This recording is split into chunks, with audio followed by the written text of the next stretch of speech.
Sand sifted through the doorway of the production trailer like spilled cinnamon as Hazel Gardner slipped inside with her notebook. She had crossed half the world to be continuity supervisor on Daughters of the Dunes, the prestige drama rumoured to be this year's festival darling. Hazel, a former librarian from Dorset, had traded silent reading rooms for sun-cracked clapboards and aluminum reflectors, but she still catalogued everything the way she'd once shelved books, methodically, calmly, with an eye for subtle misplacement. On her first morning in Ouarzazate, she discovered the film set's most distinctive feature: 12 life-size mechanical camels stabled under a shade net. Each wore an elaborate brass anklet set with lapis beads and tiny silver bells. The props department insisted the bracelets gave period authenticity, but Hazel suspected their real purpose was tourist charm.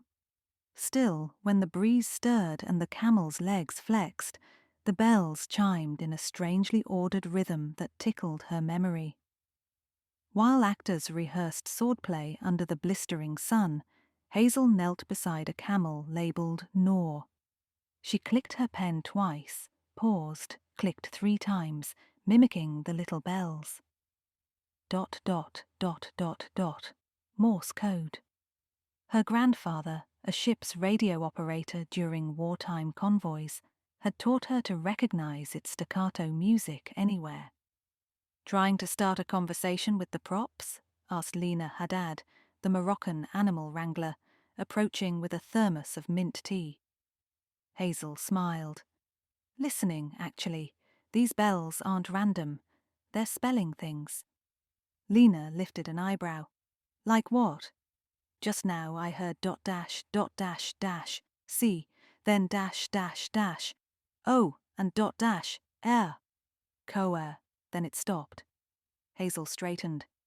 "Could be only half a sentence, but it's deliberate." Lena glanced around the empty yard. "I polish those anklets myself. No one's programmed them." Hazel scribbled a note. "Maybe we should." She winked. A mystery to occupy the long shoot.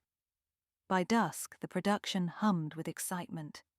The director, Kiefer Reed, had rewritten tomorrow's schedule to capture a rare sunset over the dunes, and the crew hurried to rig lights. Hazel returned to continuity tasks, but the Morse bells pricked at her thoughts. That night, a sandstorm descended like a rolling wall. The next morning, camera 3 was found toppled, its lens cracked and its drive filled with grit.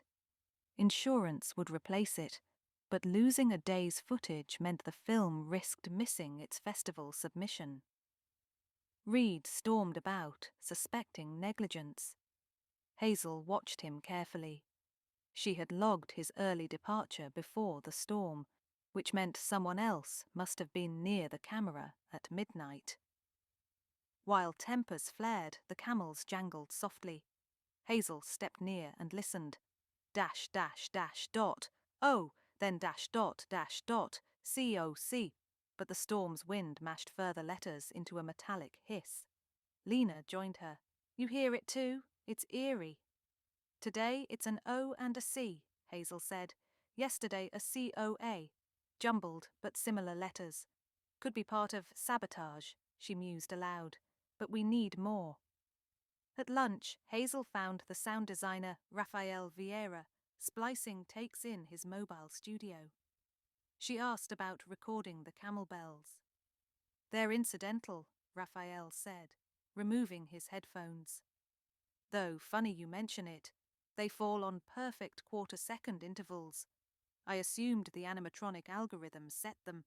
Hadn't considered Morse. Could you capture a long sample for me?" "For you, Miss Continuity, anything." He grinned. "I'll leave a lav mic by the stables tonight." The second night was calmer.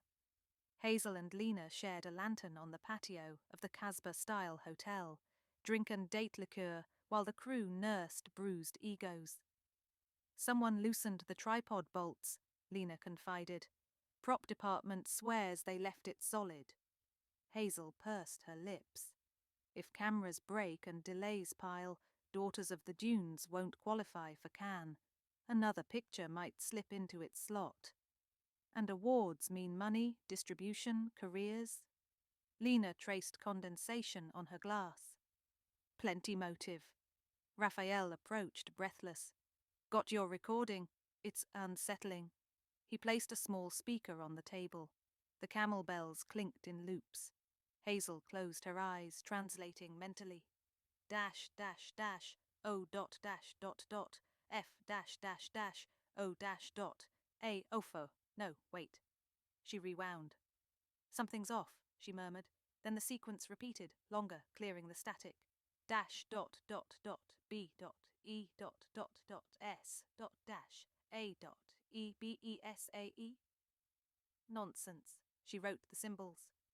Could be the cipher is offset, she muttered. Maybe they're using reverse. She crossed out each letter and rewrote using opposite timing. The transformed message read Sabotage. Hazel's pulse jumped. It spells sabotage. Raphael whistled. Lena's face whitened. You think somebody is announcing what they're doing through Camel jewelry? Or warning us, Hazel said, glancing at the dark silhouettes of the mechanical beasts. Either way, they have access to the props. In Cozy Mysteries, Hazel reminded herself, you offered friendship before accusation. So she visited the props master, Tariq Ben Musa, a jovial man who stitched silk tents and carved resin scimitars. Tariq, she said casually, those camel anklets, are they new? Borrowed from my cousin's souvenir shop, he laughed. Real local craft. Could someone have added a timing chip? She tipped the bracelet over her palm. Inside, nestled between two bells, glimmered a grain-size actuator. Tariq's smile fell. I've never seen that. They dismantled one anklet. A tiny microcontroller and gyroscope lurked inside, programmed to tinkle in code whenever the camel's leg moved. Tariq scratched his beard. Someone very determined hid this. Hazel pocketed the chip. Mind if I keep it? I have a hunch. Back at the hotel, she found a quiet alcove and opened her laptop. The chip's manufacturer website showed it could be synced remotely via Bluetooth. She scrolled through detectable devices and gasped when an entry labeled Desert Song appeared, still broadcasting. Hazel followed its signal along Adobe corridors until it strengthened outside the editing suite. Inside, editor Marianne LaRoche hunched over timelines. Marianne, Hazel greeted. Late night? Always. The French-Canadian editor rubbed her eyes.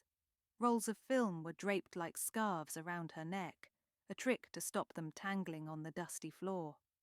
Hazel set the anklet on the desk. Does this belong to you? Marianne squinted. Looks like our camel jewelry. It's transmitting, Hazel said, to something in this room. Marianne's expression shifted, from confusion to alarm, settling on weary resignation. She closed the laptop softly. Hazel, please sit. Hazel perched on a film crate. I didn't sabotage the camera, Marianne said, but I might have known it would happen. Go on. My contract ends if Daughters misses selection.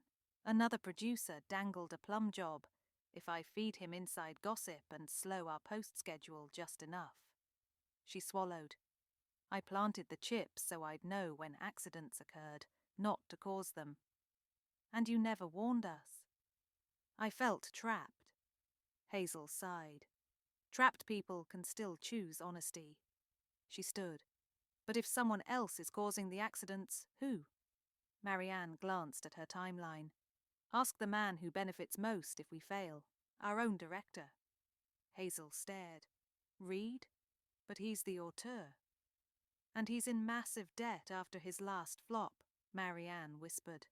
Insurance pays out if production halts. He cashes in, blames the desert. It slid into place uncomfortably. Hazel remembered Reed's volatile mood swings, the way he'd insisted on leaving valuable gear unguarded in a storm. "You have proof?" Hazel asked. "Only pattern recognition." Hazel stepped into the moonlit courtyard, camels looming like ancient sentinels. She needed harder evidence. The following day, Reed announced a dawn shoot in the far dunes, requiring a skeleton crew. Hazel volunteered, ensuring she'd be present if another accident occurred. They convoyed before sunrise. Reed directed feverishly, pushing actors to ride the mechanical camels through shifting sand. Hazel pretended to be absorbed in continuity notes while she watched Reed's assistant, Milo Griggs, lug a pelican case toward the ridge, away from cameras. Hazel followed at a distance. Milo set the case behind a boulder and unfurled a drone. Not unusual, drones shot establishing vistas, but Hazel saw he equipped it not with a camera, but a fist-sized pouch. Milo launched the drone across the camp. It hovered over generator cables, then released the pouch. Sparks flew, the cables hissed and smoked, power dying across set. Milo cursed dramatically and sprinted toward the chaos, feigning shock. Hazel retrieved the drone's remote he'd dropped. She jogged into camp as Reed barked orders. "Fuel line shorted," someone shouted. Filming ceased. Dawn's gold slipped away, unused. Reed sighed theatrically. Hazel pressed the remote into his hand. "Your assistant's toy," she added quietly. The pouch contained magnesium strips, instant sabotage. Reed paled. He glared across the set at Milo, who was busy consoling the cinematographer. "Milo's rogue," Reed said finally. "Is he?" Hazel asked. "Insurance requires you prove attempts were beyond your control. Convenient to let him take the fall." She met the director's eyes. "The Camel bells warned us. The pattern fits your schedule changes, your storms of temper." Reed's jaw clenched. "Careful, Miss Gardner. You're a long way from home." "And you're a long way from a clean reputation." She stepped closer. "How many more accidents before the chute folds and the payout arrives?" He said nothing. Hazel turned, heart pounding. Cozy mysteries, she reminded herself, rely on community courage. She marched to Lena, Raphael, Tariq, and the lead actress Zara El Mansouri, explaining what she'd witnessed. Within minutes, the crew united, surrounding Reed. Milo attempted an escape, but a gaffer tripped him with a boom pole. Lena dialed the gendarmerie. Reed's bravado collapsed. "I only needed enough delays to trigger force majeure," he muttered as officers arrived. Milo, afraid, admitted he'd followed Reed's orders, bribed with a promise of promotion. Back in camp, Hazel loosened a camel's bridle and listened to the anklet bells, now jingling randomly, no longer coded. The threat had passed. But there remained one loose end. She found Marianne in the air-conditioned editing tent, holding a half-written resignation. "You're not leaving," Hazel said softly. "The show needs an editor committed to finishing on time." She placed the anklet in Marianne's palm. "You gave us warning, even if by accident. Join us in making something good instead of hiding." Tears glistened in Marianne's lashes. She nodded.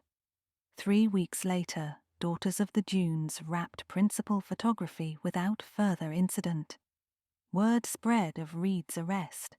The studio replaced him with veteran filmmaker Soraya Bouzid, whose calm authority reunited a once-shaken crew. On the final night, the starlit desert buzzed with electric anticipation. Cast and crew gathered for a small screening of dailies projected onto a whitewash wall. Hazel sat between Lena and Raphael, the camel anklets, now innocent ornaments, clinking lightly in the breeze like applause. Soraya raised a glass of pomegranate juice. To those who guard stories as fiercely as they tell them, and to Miss Hazel Gardner, whose librarian instincts saved our film. Laughter and cheers erupted. Hazel, cheeks blazing, accepted the toast. She looked at the screen where sunlit dunes rolled under a heroine's determined stride. A film no Sabotage could silence. As the projector whirred, the mechanical camels rested under the stars, their bells at peace, whispering only desert lullabies.